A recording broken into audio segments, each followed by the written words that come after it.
Hello, everybody, on this Christmas Day, December 25, Two Chaps, Many Cultures, episode 120. Today we'll talk about how traditions that are not Christian still can have an affiliation with a Christian holiday like Christmas. Stay tuned.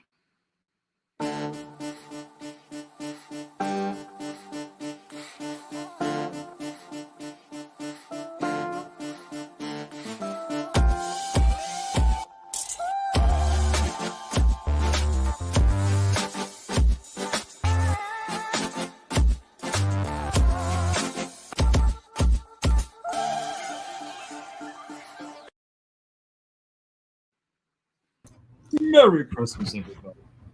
Yes. Those of you who observe the tradition, some of you may not, and yet we still put the decoration out just because we can. There we go.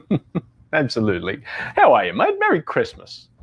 Thank you, thank you. We're very merry here. Very merry, very merry. What did you have to eat, by the way? Are you eating today? What's on the menu? More eating. Oh, these past 6 weeks have been really good for me. My meat section, first Thanksgiving and then this, and then my birthday in between. That's not a good time of the year for staying skinny. We broke with our tradition in our home in southern German homes. I think it's a tradition to have a fancy but not too fancy Christmas Eve dinner, and then have a very opulent meal on Christmas Day. Typically a goose, a roasted goose, oven roasted goose. We did neither of this. We had fish last night with a few accoutrements that went very well with it. And today is going to be leftovers because we made so much that we don't need to cook today. What about you? Yeah, same thing. But traditional Polish Christmas Eve.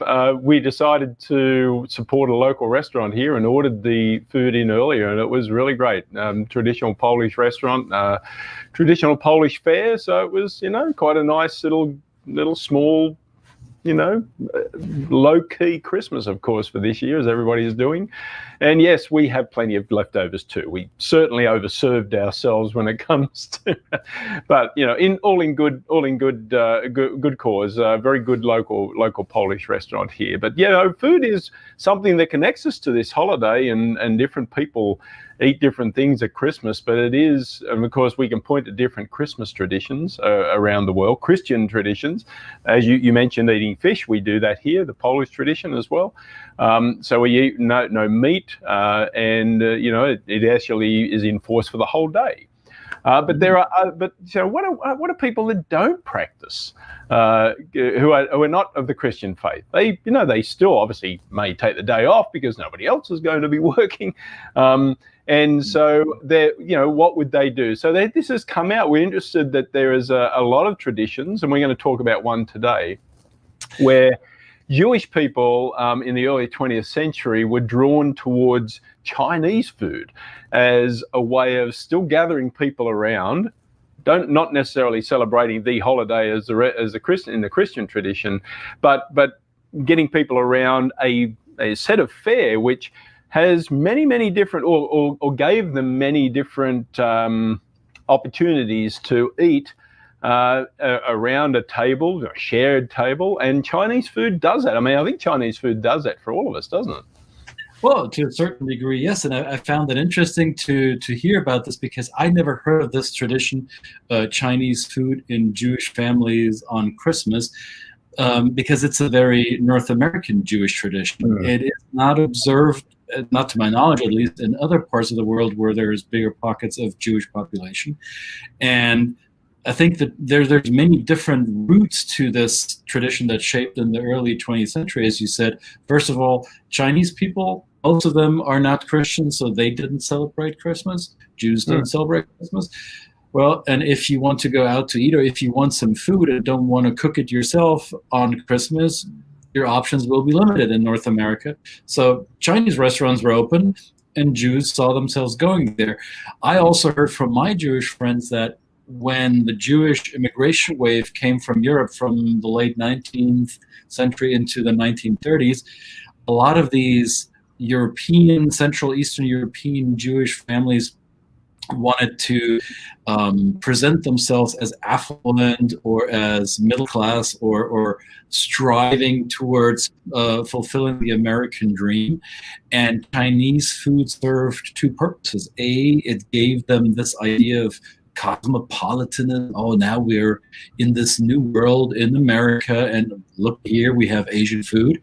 And also Chinese cuisine doesn't use a lot of dairy, which makes it easier for Jews who separate dairy from meat products to be, at least to assume that it's kosher what they're eating. So it's not mixed up in a non-kosher way. So Chinese food made that a lot easier for Jews who were looking for food that would serve their traditions and also feed them on a day when the Christians were staying home roasting their geese, right?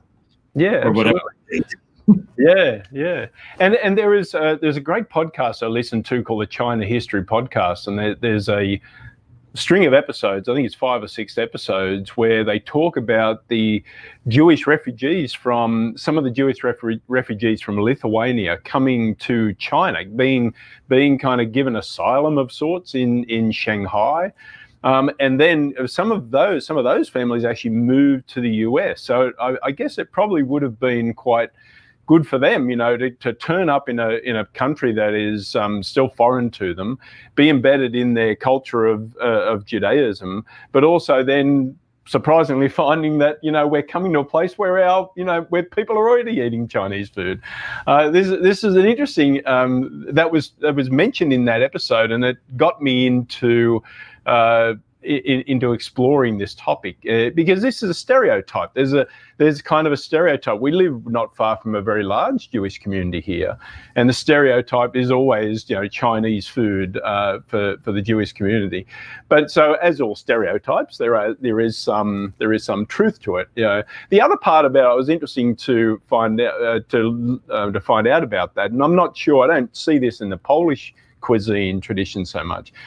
But apparently there was an Eastern European connection to the mixing of sweet and sour tastes, which I hadn't actually seen that in Polish cuisine a lot, but maybe it does exist in other more Eastern European countries. So that's kind of led me down the path of exploring this even more. Of course, my learned colleague here was the one that came up with this topic, and it just triggered this thing. What a fascinating topic, because it shows where two cultures from completely different foreign origins, can come together and have an affinity with each other, and provide each other with actual food, right? To get together with their family. I think it's fascinating.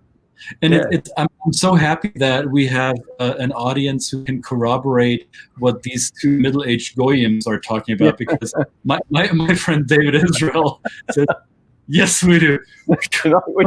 We're safe. Hey, thanks for confirming, David. So, listen, folks. We talk from experience. We don't make this stuff up. Merry Christmas. Right.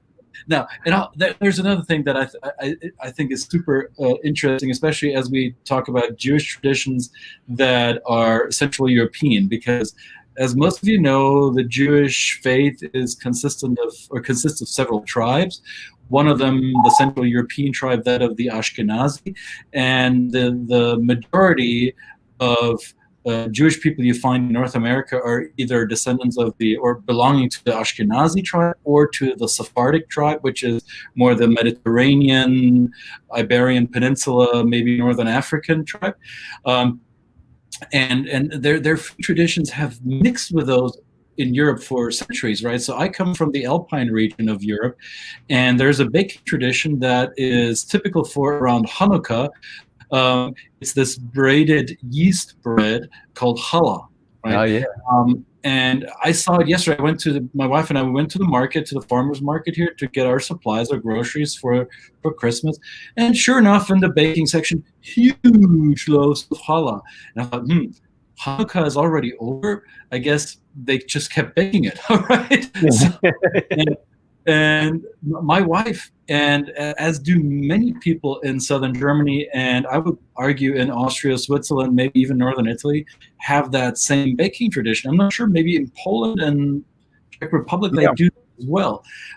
My wife bakes these. We don't call them challah. We don't have a Hebrew name or Yiddish name for it. We call it something else, but it's the same baking tradition, right? So how one tradition influences that of a neighboring culture or subculture or religion, right? So how Chinese culture influences North American Jewish culture just by crossing fates, I guess, or just because of a connection. It's as we've been preaching, that talking about this. Yes, we want to be cognizant, aware of what separates us or what makes us unique, but let's look for what connects us, what we have in common, and let's celebrate the beauty in that.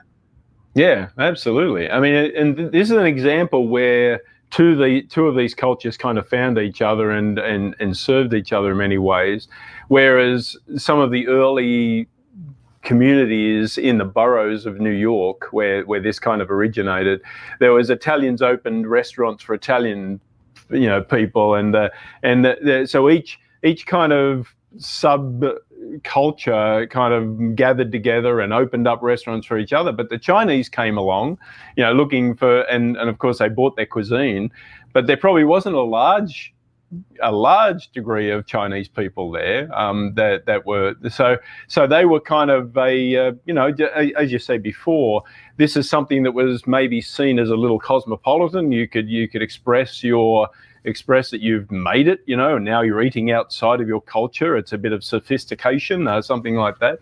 So there's many reasons why these cultures come along, but it doesn't mean we have to wait for them to come along. As Christian says, we use this, we spread our wings, we push the boundaries of what we eat, and what which is great. What does David say here? Yeah, he just confirms what we said in the intro, that the Chinese restaurants were the only ones that were open. So you're hungry, Jewish, you're not celebrating Christmas, you want to eat, you have your qiaoming, I guess. Absolutely, yeah. Now, I'm curious, maybe some of you who are watching this or are aware of it, I would suspect that Mexican food traditions, especially northern Mexican food, might be influenced by the Chinese cuisine, as well, as a lot of Chinese came to build the railroads in the southwestern U.S. and in northern Mexico. Right there, a lot of the northern Chinese cuisine has some sweet sour influences from Chinese cuisine. I wonder, maybe that had an impact on how people in Catholic Mexico celebrate Christmas. Who knows? There might be so many intersections that we're not aware of. You reminded me of one in Japan. Yeah, and less than 1% of people in Japan are of Christian faith, so it's by no means a Christian country, and yet somehow there is a Christian tradition or a Christmas tradition in Japan. Brett, what is it? Eating Kentucky Fried Chicken. Yeah, totally makes sense, right? Why not? Obvious. Do we know why? Why would you? I'm sorry?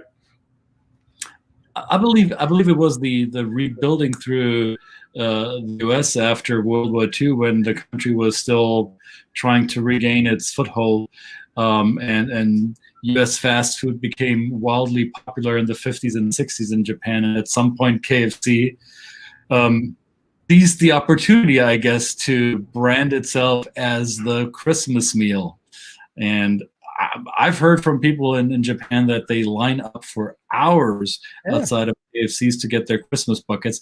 And a lot of the smart Japanese who plan this ahead, they order a week out and then only pick it up when it's time for it to be picked up. But if you didn't order in advance, you're going to stand out there and wait for your Christmas bucket of KFC. Absolutely. Fantastic. And fascinating. And fascinating. I mean, this could get you down to some rabbit holes. I'm telling you, start exploring this kind of stuff. See people eating strange things. I actually came across. Well, here's another one. Here's another one for you. Going to in Poland, not far from our house in Poland, is the small town called 𝙏𝙬𝙤. In the square of 𝙏𝙬𝙤 is this kind of like an innocuous-looking type of takeout store, but they serve hero type food, right? Middle Eastern type food, but instead of the bread, you know, that traditional kind of a hero roll that we see with that, you know, they slice the meat off. In Poland, they've actually turned, they don't want to do with the bread, so they actually lay a bed of French fries down, and then they put the meat, because it's, you know, you've got to, when you get something that is already not healthy, why not just make it even more unhealthy? Right? But it is. Oh, it's succulent. It's great. It's got all the accoutrement, all the condiments and everything that you would see in a traditional, you know, Mediterranean hero type sandwich. The meat and everything like that. But instead, it's laid on a base. So I'm kind of. I ask around there. You know, it's this typical thing where you ask around and say, now, who thought of this up? You know, who was the brain that thought up in the middle of Poland? Was there a middle Mediterranean chef that turned up and decided that he'd kind of cross these cultures? Nobody had an answer, of course. You know, we just never know, and you know, culture hides more than what it reveals, doesn't it? And it hides it from its own participants. So nobody can ever give me an answer. And sometimes it doesn't really matter how it started, because if the majority of people decides this is really delicious and we want to have this again, and we tie it to a certain event, and then this is where I get a little nerdy, because these are anchors, right? These are full full sensory-based experiences that we connect to a certain emotional state. So the emotional state is that of maybe family, togetherness, harmony, whatever it may be, whatever you associate with a certain holiday. And you see the food, you smell the food, you touch it with your mouth, you taste it, you hear the crunch or softness of the bite, and you hear it cooking in the oven. This is a full rounded sensory memory that will follow us for a lifetime, and it's no wonder these traditions have such a strong impact on us, because it's not just a blip on the screen. It's like a full-on explosion on the radar. Like, yes, this is what we do. Right? Yeah, and as we've discussed before, he saw a story that the Chinese apparently also eat KFC. Well, I would not be surprised to say. There you go. There we go. Interesting. Yeah. So we know that you can just imagine the Jewish family walking into a Chinese restaurant and smelling that food. It would almost seem like a tradition now. It's so embedded in the culture that you know, maybe whenever you smell Chinese food, it takes you to that kind of tradition of doing that. Because whereas we discussed before, we've got these senses, but we've also got that important sense of smell, which is the only one that's direct to the limbic system. And of course, you know, fires all those all the neurons that make us feel safe and homey, and, you know, connect us to these memories. It's really interesting. And even if you're not Jewish, let me send out an idea. Maybe that's something you want to entertain. The idea is, Jewish or not, find yourself a Chinese restaurant nearby and maybe order some takeout, because if you haven't read the news, especially in this country, in the United States, of all the restaurants that were affected by the pandemic, Chinese restaurants were affected the worst. Yeah. And a lot of it may very well be due to the fact that some people have not only less money to spend on restaurants and takeout, maybe they selectively did not spend their money with Asian restaurants for reasons that I don't need to decipher for you. You're smart enough to figure this out on your own. So maybe you want to support a Chinese restaurant just because, whether you're Jewish or not. Absolutely. That's a good idea. You got to love me some Chinese food. Although, you know, I'm a lot more selective now since I've actually been to China a few times and I've tasted the real thing. So it's a little bit harder to find, you know, something that satisfies those. I'm not a snob. Don't you call me a snob. I'm not a snob. I'm not a Chinese food snob. Why don't you just fly to Oakland and go somewhere in the Bay Area and find the more authentic, or Vancouver maybe. You'll find some more authentic things. Absolutely. Up at Richmond Hill, up in Toronto. Yeah, that's where you find some real good traditional Chinese. Who we got here? Frank. Big shout out to my friend Frank Pastanaki in Germany. Merry Xmas to you back, Frank. That looks like a Polish name. I'm sure he's got some Polish heritage. I'll ask him next time. Yeah. Okay. Well, great. Well, that was going to be a short one. It's Christmas Day. You know, hope you're enjoying time with the family, whether you're celebrating Christmas or not. Or you might be, if you're watching this from a Chinese table and you're Jewish, you know, welcome. I'm sure. Like Patricia, our friend Patricia the other day was sitting at a table having brunch with her daughter and watching this crazy show, which we are this is a Friday. It's episode 120. Thank you again. If you like what you hear, consider subscribing to our channels and hit us up on Facebook, LinkedIn, whatever channel, whatever avenue you're, and tell us what are your favorite traditions inside or outside of Christmas. Hit the like buttons, hit the share buttons, make comments, tell people about it. Absolutely. Let people come to us. Yes. Merry Christmas to those of you who celebrate it, and for the rest of you, happy Festivus for the rest of us, and enjoy your Friday, and we'll be back fresh and recouped from this overeating, indulging weekend on Monday. I forgot that. I've got some real problems with you people.